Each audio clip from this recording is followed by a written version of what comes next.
दोस्तों, हम सभी जानते हैं हिंदी भाषा में वर्णमाला को दो भागों में बांटा गया है, स्वर और व्यंजन। इससे पहले वीडियो में हमने स्वर का विस्तृत रूप से अध्ययन किया है और आज की इस वीडियो में हम व्यंजन का विस्तृत रूप से अध्ययन करेंगे, जिसके अंतर्गत हम स्पर्शी व्यंजन, अंतःस्थ व्यंजन, ऊष्म, नासिके, पार्श्व, स्पर्श, संघर्षी, संघर्षहीन, उत्सिक्त, प्रकंपित, अल्प प्राण, महाप्राण, अघोष, सघोष, ये सब क्या है? आखिर इनका वर्गीकरण किस आधार पे किया गया है? इन्हें क्यों ऐसा बोला जाता है? इनके नाम क्यों रखे गए हैं? इन सब के विषय में हम आज इस वीडियो के अंतर्गत जानेंगे। तो मैं रविकांत प्रजापति आप सभी का आपके अपने चैनल हिंदी शिक्षण में हार्दिक अभिनंदन करता हूं। तो आइए हम आरंभ करते हैं व्यंजन से। व्यंजन किसे कहते हैं? जिन वर्णों का उच्चारण स्वतंत्र नहीं होता, बहुत महत्वपूर्ण चीज है, स्वतंत्र नहीं होता, अर्थात जिन वर्णों का उच्चारण स्वरों की सहायता से किया जाता हो, उन वर्णों को व्यंजन कहते हैं। हिंदी वर्णमाला में व्यंजनों की संख्या 33 प्लस 4 प्लस 2 कुल 39 होती है।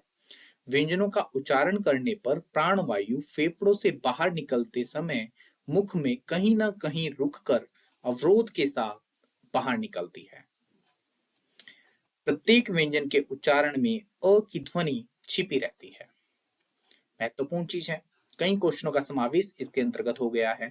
हम जानते हैं कि जो स्वतंत्र रूप से ध्वनि बाहर निकलती है उसको क्या कहा जाता है? इससे पहली वीडियो में हमने जाना, उसे स्वर कहा जाता है। परंतु जो ध्वनि स्वर की सहायता से बाहर निकले उसको व्यंजन कहते हैं। और उनकी संख्या कितनी है? 39। 33, 4, 2। आखिर 33 क्या है, 4 क्या है, 2 क्या है, इसका हम आगे इसी वीडियो के अंतर्गत अध्ययन करेंगे। प्राणवायु फेफड़ों से बाहर निकलती है, परंतु निकलने से पहले कहीं ना कहीं वह रुकती है, उसमें अवरोध होता है, तब वह बाहर निकलती है। प्रत्येक व्यंजन में अ मिला होता है, मतलब अ की ध्वनि छिपी रहती है। कैसे? यदि हम क को प्रोनाउंस कर रहे हैं तो यहाँ पर क ध्वनि हलंत के साथ है, यदि इसमें अ मिला है तभी हम इसको क उच्चारण स्वतंत्र रूप से कर पा रहे हैं। इसी प्रकार 39 के 39 व्यंजनों में अ की ध्वनि छिपी रहती है। हम जानते हैं कि हिंदी वर्णमाला के अंतर्गत हमने स्वर का अध्ययन इससे पहले वीडियो में किया है। आज हम व्यंजन का अध्ययन कर रहे हैं, जिसके अंतर्गत हम 39 व्यंजनों का अध्ययन करेंगे, विस्तृत रूप से जानेंगे इन 39 के बारे में कि ये कौन कौन से हैं, इनकी ध्वनियां कहाँ से उच्चारित होती है, इनको क्या कहा जाता है। इसमें जो 25 स्पर्श व्यंजन है, 4 अंतःस्थ है, 4 ऊष्म है, 4 संयुक्त है, 2 द्विगुण व्यंजन है, आखिर ये अलग अलग किसको कहा जाता है, आज हम इसका संपूर्ण और विस्तृत अध्ययन इसी वीडियो के अंतर्गत करने वाले हैं। तो आइए हम सबसे पहले जानते हैं कि हिंदी व्यंजनों का वर्गीकरण किन आधार पर हुआ है और कितने प्रकार से इनका वर्गीकरण कर सकते हैं। तो हिंदी व्यंजनों का वर्गीकरण 5 प्रमुख आधारों पर किया जाता है। वो कौन से 5 प्रमुख आधार हैं? इसमें पहला है अध्ययन की सरलता हेतु हिंदी व्यंजनों का सामान्य वर्गीकरण। दूसरा है उच्चारण के आधार पर हिंदी व्यंजनों का वर्गीकरण। तीसरा है उच्चारण स्थान के आधार पर। दूसरा उच्चारण के आधार पर, इसका उच्चारण स्थान के आधार पर है। और चौथा है स्वर तंत्रियों की स्थिति अथवा घोष के आधार पर हिंदी व्यंजनों का वर्गीकरण। और अंतिम जो वर्गीकरण किया गया है वह है प्राणवायु के आधार पर, मतलब अल्प प्राण और महाप्राण हमें जो जानने को मिलेंगे वो इसके अंतर्गत मिलेंगे। तो आइए हम आरंभ करते हैं। सबसे पहला वर्गीकरण जो है अध्ययन की सरलता, मतलब सामान्य वर्गीकरण क्या है व्यंजनों का। सबसे पहला है स्पर्शी व्यंजन। जिन व्यंजनों का उच्चारण करते समय जीवा मुख के किसी न किसी अवयव को अवश्य स्पर्श करती हो, उन्हें स्पर्श व्यंजन कहते हैं। स्पर्श व्यंजनों की संख्या 25 होती है। बहुत बार यही क्वेश्चन पूछ लिया गया है कि स्पर्श व्यंजनों की संख्या कितनी होती है। तो यहाँ पर इनकी संख्या मैं आपको बता दूं, इनकी संख्या 25 होती है। और कौन से वो व्यंजन होते हैं?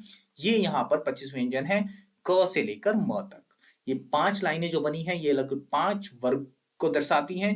जो वर्ग का नाम रखा गया है वो इनके पहले व्यंजन से है। क वर्ग, च वर्ग, ट वर्ग, त वर्ग और प वर्ग, 5 वर्ग कहलाते हैं और ये टोटल 25 व्यंजन होते हैं। ठीक है, आइए आगे जानते हैं। जो दूसरा वर्गीकरण है उसको है वह है अंतःस्थ व्यंजन। अंत का अर्थ होता है भीतर, मध्य या बीच में, और स्थ का अर्थ होता है स्थित, मतलब इनका उच्चारण जीभ, दांत और ओष्ठों के परस्पर सटाने से होता है, किंतु कहीं भी पूर्ण स्पर्श नहीं होता। महत्वपूर्ण चीज है, जीभ, दांत, ओष्ठ, इनके बीच में इनका उच्चारण होगा, परंतु स्पर्श कहीं पर भी नहीं होगा। कौन से वो व्यंजन है? वो व्यंजन है 4 य, र, ल, व। बहुत बार इन चारों में से एक को दे दिया जाता है और क्वेश्चन पूछ लिया जाता है कौन सा अंतःस्थ व्यंजन है। तो इन चारों का अध्ययन बहुत ही महत्वपूर्ण है। इसके बाद जो तीसरा वर्गीकरण किया गया है वह है ऊष्म व्यंजन का। ऊष्म व्यंजन कौन से होते हैं? जिन व्यंजनों का उच्चारण करते समय प्राणवायु संघर्ष के साथ मुख से बाहर निकलती हो उन्हें संघर्षी व्यंजन कहते हैं। यह भी संख्या में 4 होते हैं। कौन से हैं ये? श, श, स, ह। ये हमारा तालव्य श है, ये मूर्धन्य श है और ये दंत स है, और ह ये हमारे संघर्षी व्यंजन कहलाते हैं। आइए आगे हम अध्ययन करते हैं। जो दूसरा वर्गीकरण किया है वह है उच्चारण के आधार पर। उच्चारण कैसे होता है, तो आइए जानते हैं इसको। उच्चारण के आधार पर हिंदी व्यंजनों के वर्गीकरण को प्रयत्न विधि के आधार पर भी हिंदी व्यंजनों का वर्गीकरण के नाम से जाना जाता है। मतलब इसको हम उच्चारण के आधार पर भी जानते हैं और इसको प्रयत्न विधि के आधार पर भी जाना जाता है। इस वर्गीकरण में हमारी प्राणवायु की मुख में अलग अलग स्थितियों पर विचार किया जाता है। किसी भी व्यंजन वर्ण का उच्चारण कर प्राणवायु मुख में कहीं पर रुकती है, कहीं पर संघर्ष करती है, तो कहीं नाक से बाहर निकलती है। इसके अतिरिक्त किसी व्यंजन का उच्चारण करते समय हमारी जीवा, ओष्ठ, तालु द्वारा किए जाने वाले प्रयत्न को भी इसी आधार पर शामिल किया जाता है। उच्चारण के आधार पर व्यंजन के 8 भेद हैं। वो कौन कौन से 8 भेद हैं? सबसे पहला स्पर्श व्यंजन, जिसके बारे में हमने अभी अभी अध्ययन किया। दूसरा संघर्षी, इसको भी हमने अभी अभी जाना। और तीसरा है स्पर्श संघर्षी, इसको हम अभी जानेंगे। नासिक के व्यंजन, पार्श्व व्यंजन, प्रकंपित व्यंजन, उत्क्षिप्त व्यंजन और संघर्षहीन व्यंजन। हमने अभी इन 2 का अध्ययन आपको पिछली स्लाइड में बताया, परंतु ये सारे के सारे बहुत महत्वपूर्ण हैं। यहाँ पे नासिक के व्यंजन भी क्वेश्चन में पूछ ले जाते हैं, स्पर्श संघर्षी भी, पार्श्व व्यंजन तो बहुत ज्यादा पूछा जाता है, प्रकंपित व्यंजन कौन से हैं, उत्क्षिप्त व्यंजन कौन कौन से हैं, तो हम सभी का इनका अभी आगे अध्ययन कर रहे हैं। आप साथ में बने रहेंगे और मैं अपेक्षा करूंगा वीडियो थोड़ी लंबी भी होगी परंतु गहन होगी, गंभीर होगी, जिसका आपको अध्ययन करना बहुत ही आवश्यक होगा। तो आइए हम स्पर्श व्यंजन से आरंभ करते हैं, इसको दोबारा दोहराते हैं और कुछ अन्य जानेंगे। जबकि अन्य क्या हो सकते हैं, क्योंकि जो पिछली स्लाइड में बताया गया था उससे गंभीर रूप से हम इसका अध्ययन कर रहे हैं, गहन अध्ययन कर रहे हैं। जिन व्यंजनों का उच्चारण करते समय जीवा मुख किसी न किसी अवयव को स्पर्श करती हो उन्हें स्पर्श व्यंजन कहते हैं। इनकी संख्या 25 होती है। उन 25 में अब हमने बोला थोड़ा इसका गंभीर अध्ययन होगा। गंभीर क्या कि हमने जाना था, अभी मैंने पहले बताया था कि क, च, ट, त, प इनके वर्ग कहा गया है। इसका प्रथमाक्षर, द्वितीयाक्षर, तृतीयाक्षर, चतुर्थाक्षर और पंचमाक्षर के नाम से इनके संख्या नाम दे दिए गए हैं और इनके उच्चारण स्थान को, जैसे कि ये पूरा का पूरा वर्ग जो है, क वर्ग जो पूरा है, ये कहाँ से उच्चारित किया जाता है? कंठ से। और च वर्ग तालु से, ट वर्ग मूर्धा से, त वर्ग दंत से और प वर्ग ओष्ठ से। ये उन इन पांचों वर्ग के उच्चारण स्थान है। क्वेश्चन यहाँ पर पूछ लिया जाता है इनमें से कौन सा कंठ वर्ण है या तालव्य वर्ण है, मूर्धन्य वर्ण है, ऑप्शन में कोई एक आ जाता तो प्रश्नों की दृष्टि से बहुत महत्वपूर्ण है। आप इनका बहुत ही महत्वपूर्ण व गहन अध्ययन कीजिएगा। आइए आगे दूसरा देखते हैं। दूसरा रूप है संघर्षी व्यंजन। ये भी हमने भी पहले पढ़ा है कि जिन व्यंजनों की प्राणवायु संघर्ष के साथ मुख से बाहर निकलती है उन्हें संघर्षी व्यंजन कहते हैं। इनकी संख्या भी 4 है। जाना कौन कौन से हैं? श, श, स, ह। इसके बाद तीसरा है स्पर्श संघर्षी। अब हमने संघर्षी भी देखा और स्पर्श भी देखा, संघर्षी भी देखा। स्पर्श संघर्षी कौन से हो सकते हैं? जिन व्यंजनों का उच्चारण करते समय प्राणवायु अवयवों को स्पर्श करती हुई संघर्ष के साथ, मतलब स्पर्श भी करेगी और संघर्ष भी करेगी, निकलती हो, स्पर्श संघर्षी व्यंजन कहते हैं। इनकी संख्या 4 होती है और ये हैं च, छ, ज, झ। मतलब च वर्ग के प्रथम 4 वर्ण आपके स्पर्श संघर्षी होते हैं। ध्यान रखिएगा, सिर्फ यहाँ पे इया छुटा है, यह स्पर्श संघर्षी नहीं है। बाकी पहले चारों वर्ण स्पर्श संघर्षी वर्ण कहलाते हैं। इसके बाद नासिक के वर्ण कौन से हैं? जिन व्यंजनों का उच्चारण करते समय प्राणवायु का अधिकतर भाग नाक के द्वारा बाहर निकलता हो, मतलब अनुस्वार जिन पर लगा हो। नाक के द्वारा बाहर निकलते हैं वो व्यंजन। नासिक के व्यंजनों की संख्या 5 होती है। प्रत्येक वर्ग का 5वां वर्ण नासिक के व्यंजन कहलाता है। अंग, अञ, अण, न, ये आपके 5 वो वर्ण हैं जो नासिक के वर्ण कहे जाते हैं। हम इनका प्रयोग इस प्रकार भी कर सकते हैं या फिर शब्द में अनुस्वार के रूप में इनका प्रयोग किया जाता है। आइए आगे जानते हैं। 5वां, पार्श्व व्यंजन किसे कहा जाता है? जिन वर्णों का उच्चारण करते समय प्राणवायु जीवा के दोनों पार्श्व से निकलती हो उन्हें पार्श्व व्यंजन कहते हैं। पार्श्विक व्यंजनों की संख्या 1 है। बहुत महत्वपूर्ण क्वेश्चन है। पार्श्विक व्यंजन सिर्फ 1 है। जब आप ल का प्रयोग करेंगे तो आप देखेंगे कि आपकी जीभ थोड़ा मुड़ेगी और उसके दोनों ओर से वायु बाहर निकलेगी, दोनों पार्श्व से बाहर निकलेगी।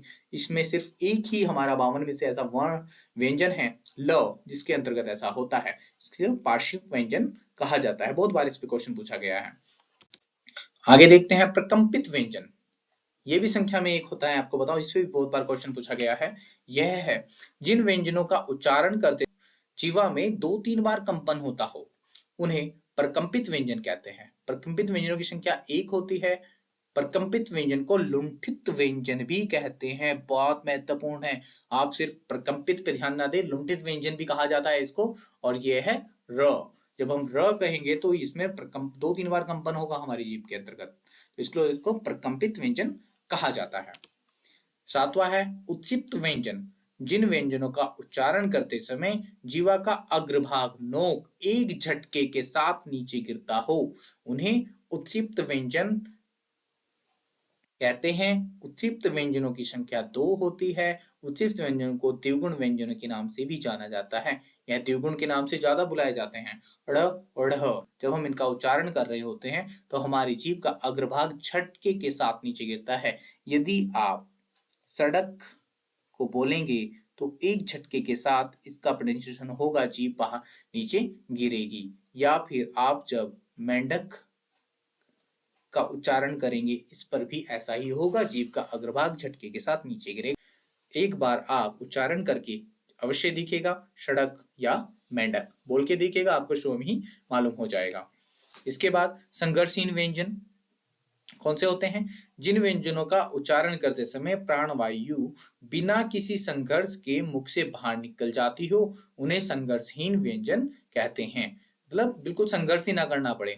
संघर्षहीन व्यंजनों की संख्या 2 होती है। इन्हें अर्ध स्वर भी कहा जाता है। जिस प्रकार सभी स्वर क्या होते हैं? बिना किसी संघर्ष के बाहर निकल जाते हैं, इसी प्रकार ये 2 व्यंजन भी निकलते हैं, य और व। इन दोनों को अर्ध स्वर भी कहा जाता है। कभी कभी आपने हो सकता है किसी बुक में पढ़ा हो कि जो हमारे अंतःस्थ व्यंजन होते हैं कौन कौन से? य, र, ल और व, इन्हीं के आगे लिखा होता है अर्धस्वर। परंतु अर्धस्वर ये चारों नहीं होते हैं। अर्धस्वर य और व ही होते हैं। हमारा र होता है प्रकंपित व्यंजन और ल होता है हमारा पार्श्विक व्यंजन। ठीक है, तो आइए आगे हम देखते हैं। अगले जो वर्गीकरण है, जो उच्चारण स्थान पर हिंदी के व्यंजनों का वर्गीकरण किया गया है, वो कैसे होता है। इस वर्गीकरण का मुख्य आधार किसी भी व्यंजन का उच्चारण स्थान होता है। इस वर्गीकरण में मुख के अवयवों का परस्पर मिलने या समीप आने पर विचार किया जाता है। उच्चारण स्थान के आधार पर हिंदी व्यंजनों के 7 भेद होते हैं जो निम्नलिखित हैं। तो हमने जाना कि उच्चारण स्थान पर कितने भेद होते हैं? 7। कौन कौन से हैं? आइए आरंभ करते हैं। सबसे पहला है कंठ व्यंजन, जो कंठ से निकलते हैं। हमें पता है कि जो हमारे क वर्ग के 5 व्यंजन हैं ये हमारे कंठे होते हैं। इसके बाद दूसरा तालव्य व्यंजन, उच्चारण स्थान तालु है। इसमें हमारे च वर्ग के 5 व्यंजन आते हैं और श और य 2 व्यंजन और आते हैं। तीसरा मूर्धन्य व्यंजन, मूर्धा जिनका उच्चारण स्थान है। ट वर्ग के 5 व्यंजन आएंगे, अड़ और ढ 2। जो हमारे द्विगुण व्यंजन है वो आएंगे। हमारा प्रकंपित व्यंजन आएगा और एक हमारा श संघर्षी व्यंजन आएगा। इसके बाद दंत व्यंजन में जिनका उच्चारण स्थान दंत है, हमारी जीभ दांतों को स्पर्श कर रही होती है, इसमें हमारे त वर्ग के 5 वर्ण आएंगे। उसके बाद ल हमारा पार्श्विक व्यंजन और एक हमारा संघर्ष व्यंजन स, दंत श इसको कहा जाता है। इसको मूर्धन्य श कहा जाता है, इसको तालव्य श कहा जाता है। आइए 5वां है ओष्ठ। ओष्ठ ओष्ठ या होठों, जो हमारे होठ हैं वो आपस में स्पर्श होते हैं इन व्यंजनों को, ये व्यंजन 5 होते हैं। पांचों के उच्चारण में हमारे होठ आपस में मिल रहे होते हैं। छठा होता है दंत ओष्ठ, जब हमारे दांत हमारे होठों से मिल रहे होते हैं, इनको दंत ओष्ठ कहा जाता है। और व, जब आप व का उच्चारण कर रहे होते हैं तो व में हमारे दांत होठों पे जाकर मिलते हैं। आपका उसके बाद है अलजीवा व्यंजन। अलजीवा स्वर यंत्र होते हैं और ह होता है इसका उच्चारण, ह वर्ण का उच्चारण स्वर यंत्र के द्वारा किया जाता है। इसके बाद हम देखेंगे कि ये जो हमारा पूरा मुख है, इसके द्वारा हमारा जो नासिक के व्यंजन है, अंग, और जो हमारे पांचों प्रत्येक वर्ग का अंतिम व्यंजन वो आता है दंत मूल में र और ल, जो हमारे मूल है दंत मूल, यहाँ से इसका प्रयोग किया जाता है। उसके बाद जो दंत है त वर्ग और श, पूरा यहाँ से किया जाता है। दंत ओष्ठ से व का प्रयोग होता है। व में हमारे नीचे वाला ओष्ठ और ऊपर वाले दांत मिलते हैं। ओष्ठ में उ और प वर्ग पूरा होता है। ओष्ठ कंठ में ओ औ और ओ, जो हमारा अंग्रेजी से वर्ण आया है, इसका प्रयोग होता है। इसके बाद मूर्धा से हमारा री और ट वर्ग पूरा, और हमारा मूर्धन्य श। तालु या तालव्य से ई और च वर्ग पूरा, हमारा य और श।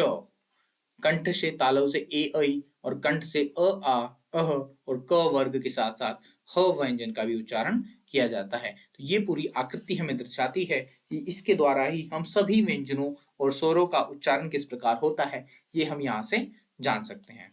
इसके बाद आइए आगे जानते हैं कि स्वर यंत्रों के आधार पर, जो घोष के आधार पर हिंदी व्यंजनों का वर्गीकरण कैसे किया गया है। स्वर तंत्रियों की स्थिति अथवा घोष के आधार पर व्यंजन के दो भेद होते हैं। इसमें पहला है सघोष व्यंजन। जिन व्यंजन वर्णों का उच्चारण करते समय स्वर तंत्रियों में कंपन होता है, उन्हें सघोष व्यंजन कहते हैं। सघोष शब्द श और घोष से मिलकर बना है, जहां स का अर्थ साथ में या सहित से लिया जाता है तथा घोष शब्द का अर्थ कंपन, गूंज या नाद होता है। अतः सघोष का शाब्दिक अर्थ घोष के साथ होता है।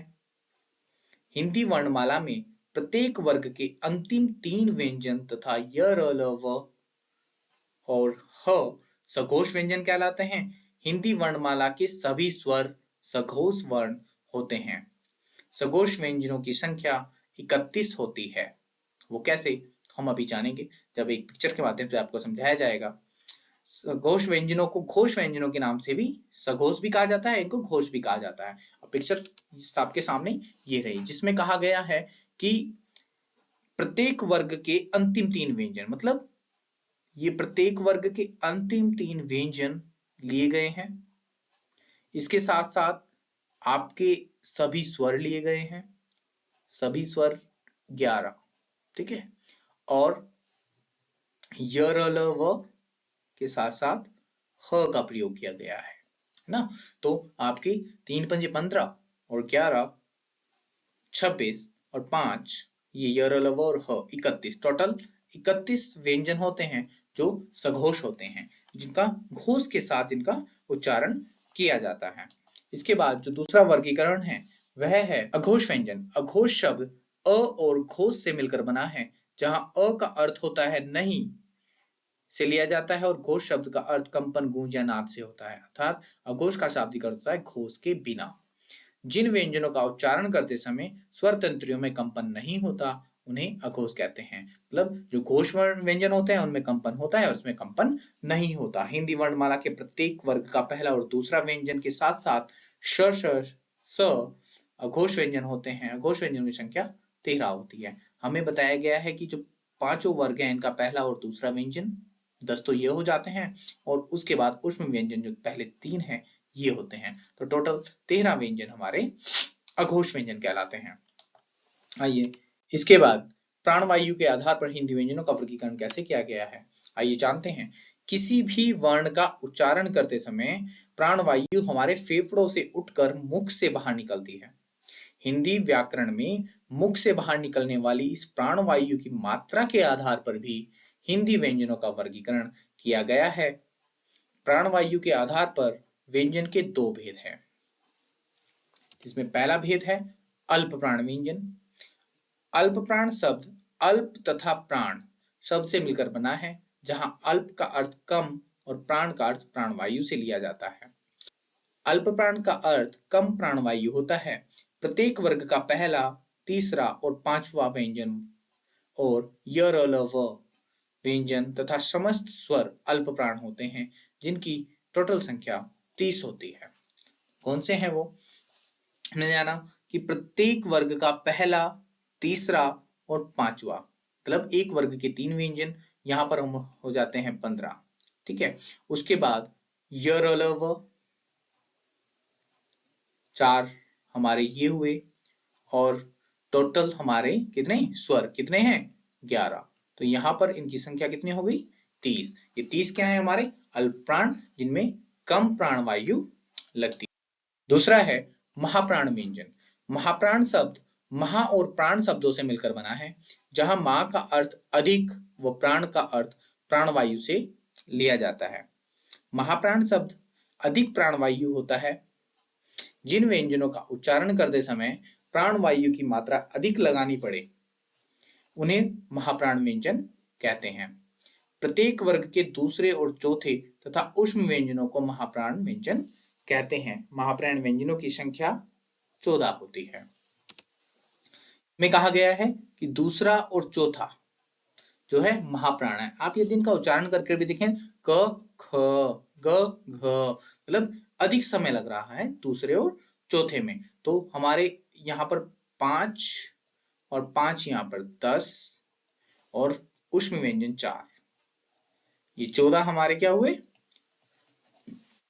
महाप्राण व्यंजन हुए। इसी प्रकार हमने जाना कि किस प्रकार इनका वर्गीकरण किया गया है। एक रह जाता है हमारा संयुक्त व्यंजन। संयुक्त व्यंजन किसे कहा जाता है? संयुक्त व्यंजन दो या दो से अधिक असमान व्यंजनों के मिलने से बनने वाले व्यंजन को संयुक्त व्यंजन कहते हैं। किससे? दो या दो से अधिक असमान व्यंजनों के से जो मिल रहे हो। इसमें पहला व्यंजन स्वर रहित होता है तथा दूसरा व्यंजन स्वर अर्थात पूर्ण व्यंजन होता है। इनकी संख्या 4 होती है, अक्षय, त्रय, ज्ञ और श्र। इनका जो संधि है वो किस प्रकार से हुई है, यह जानना बहुत ही आवश्यक है। जो आपका अक्षय है, यह जो दो अलग अलग व्यंजनों से मिलकर बना है, वह क और श से मिलकर बना है। जो आपका त्र है, त्र आपका त प्लस र से मिलकर बना है। जो ज्ञ है, ज्ञ आपका ज धन य से मिलके बना है, और श्र